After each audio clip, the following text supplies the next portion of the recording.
त्यामुळे मला तब्येत बरी नाही, माझं थ्रोट इन्फेक्शन झालेलं आहे आणि तापही आहे. अशा स्थितीमध्ये आज महाराजांच्या स्वाभिमानासाठी आणि महाराष्ट्राचा स्वाभिमान खरं तर महाराष्ट्राचा मूळ छत्रपती शिवराय आहे आणि जो स्वाभिमान जर मिटवायचा प्रयत्न कराल, गुजरातला महाराष्ट्र गहाण ठेवून महाराष्ट्र विकण्याचा प्रयत्न कराल तर शिवरायाच्या मातीत त्या ठिकाणी दूषण देऊन काही उपयोग नाही. कोणत्याही परिस्थितीत नौदलाला बदनाम न करता PWD बांधकाम खात्याने केलेला भ्रष्टाचार उघडकीला आला पाहिजे. या महाराष्ट्रात आणि देशामध्ये अलीकडच्या काळामध्ये ज्या ज्या इमारती, पूल आणि रस्ते बांधण्यात आले त्यामध्ये सुमार दर्जा देशाच्या जनतेच्या लक्षात आलेला आहे.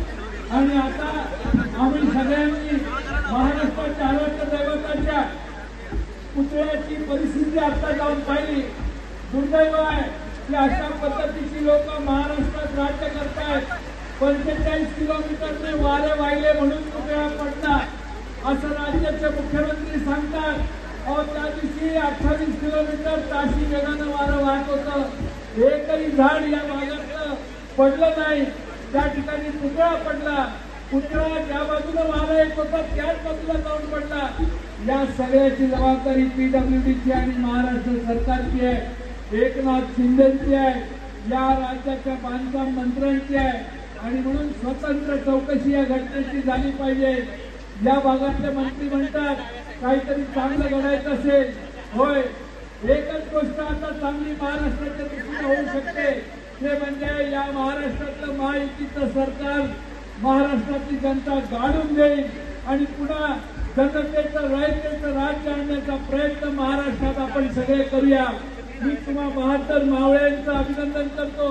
एवढा प्रचंड पाऊस पडत असताना देखील तुम्ही पावसाची तमा न बाळगता या ठिकाणी थांबला.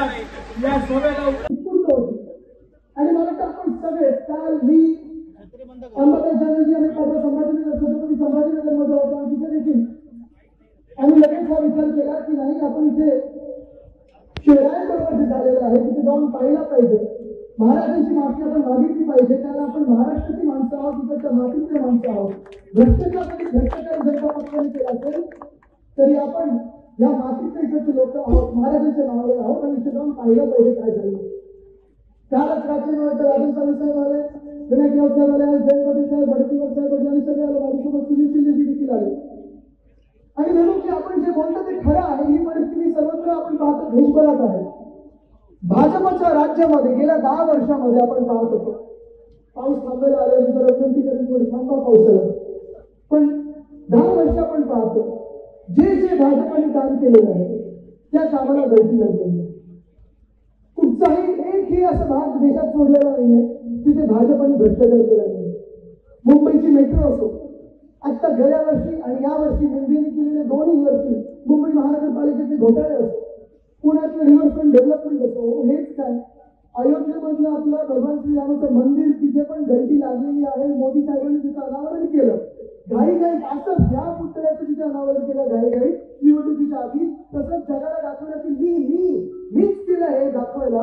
म्हणून ज्या मंदिराचं ज्याच्यासाठी कारसेवकांनी आपले जीव दिले, शिवसैनिकांनी आपले जीव दिले, आंदोलन झाली 20 वर्ष जे काही चालू होतं अयोध्येमध्ये देशभरात, त्याच्यावर आपण बघितलं पाणी करायला अक्षरशः भीमल पटेल नावाचा एक आर्किटेक्ट आणि मोदी साहेबांची जी काही लोक होती त्या मंदिरात देखील काय करून ठेवलेलं आपण पाहिलेलं आहे. मग दिल्ली असेल, केदारनाथ सोन्याचं घोटाळा असेल, हे आहे संसद भवन, नवीन संसद भवन देखील पाणी तुंबायला लागलेलं आहे. जे खासदार आहेत त्या पहिल्या पावसात तिथे अडकले होते. आणि हेच नाही ते दिल्लीच्या एअरपोर्ट छत पडले. दिल्लीच्या एअरपोर्ट छत पडलं. कुठेतरी रेल्वेचं पुढचं रोज ऍक्सिडेंट होतोय. मुंबई गोवा महामार्गाचे गडकरी साहेब आपल्याला सांगत असतात की स्वतः विकास पुरुष आहे. 5 मिनिटात आम्ही 5 किलोमीटर बनवतो. गडकरी साहेब कधीतरी या आणि मुंबई गोवा महामार्ग तुम्ही ज्याला कॉन्ट्रॅक्ट दिलाय तुमच्या मित्रांना ती टेंडर दिले जर स्वतःच्या डोळ्यात येऊन पहा. मुंबई नाशिक महामार्ग असेल, मुंबई अहमदाबाद महामार्ग असेल आणि तीच काय हा जो पुतळा होता त्याचं कॉन्ट्रॅक्ट कोणाला दिलं होतं? या भाजपवाल्यांनी, या मिंदी सरकारनी, या खोकी सरकारनी. हे आज घरासमोर आलं पाहिजे. कोण होते हे आपले?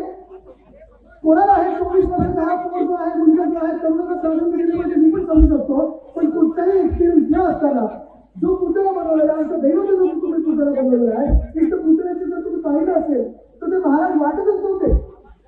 आणि जो पुतळा तुम्ही बनवलेला आहे, समुद्रकाठी जो पुतळा अनावरण केलं, स्टॅच्यू ऑफ लिबर्टी अमेरिकेमध्ये 1886 साली, म्हणजे 138 वर्ष वादळ झेलत आहे, पाऊस, कधी बर्फ, सगळं काही झेलत असतं वैभवजी, जाऊन पाहण्यासारखं आहे. स्टॅच्यू ऑफ लिबर्टी 138 वर्ष तसं तसं आहे, पण हा पुतळा 8 महिन्यात पडला. सिंधुदुर्ग जिल्हा असेल, आपले अनेक गडकोट असतील, गेट ऑफ इंडियाला छत्रपती शिवरायांचा पुतळा तिथे लावलेला आहे, छत्रपती पुतळा आहे. अजून काही झालं नाही तर हा आपटे कोण हा परिणाम झाला कसा, तिथं भाजपच्या रेवणराव नावाच्या राक्षसाला बऱ्याच वेळेला पळून दिलं होतं, सगळ्या आपटेला पळून दिलं का, हे आपटे कोण आहे, कुठे गेले, हे आम्हाला पोलिसांनी सांगितलं पाहिजे. मुख्य गोष्ट हीच नव्हे, त्याच परंपरेमध्ये ऐकतोय की हे आपटे नावाचं जे एक तरुण माणूस आहे, तो कुठच्या तरी कोणाचा तरी मुलाचा मित्र आहे, पैसे किती काढले होते, ही सगळी गोष्ट आहे.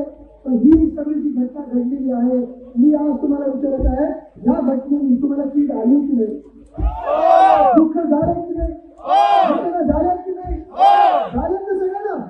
आपण महाराष्ट्राची माणसं आहात, हे आपल्या अस्मितेला चिडण्याचा प्रयत्न करतात, आपल्या आत्म्याला मारण्याचा प्रयत्न करतात, महाराष्ट्राच्या स्वाभिमानाला मारण्याचा प्रयत्न करतात.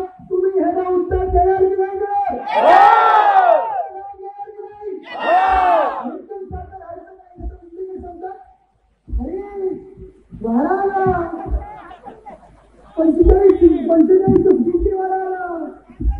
दुसरे निर्लज्ज मंत्री, राजकीय नेता जो निर्लज्ज असतो, टिपिकल राजकीय निर्लज्ज नेता विश्वास केसरकर साहेब, ते त्यांना नेत्यातून बैठकून गेले चांगलं होईल.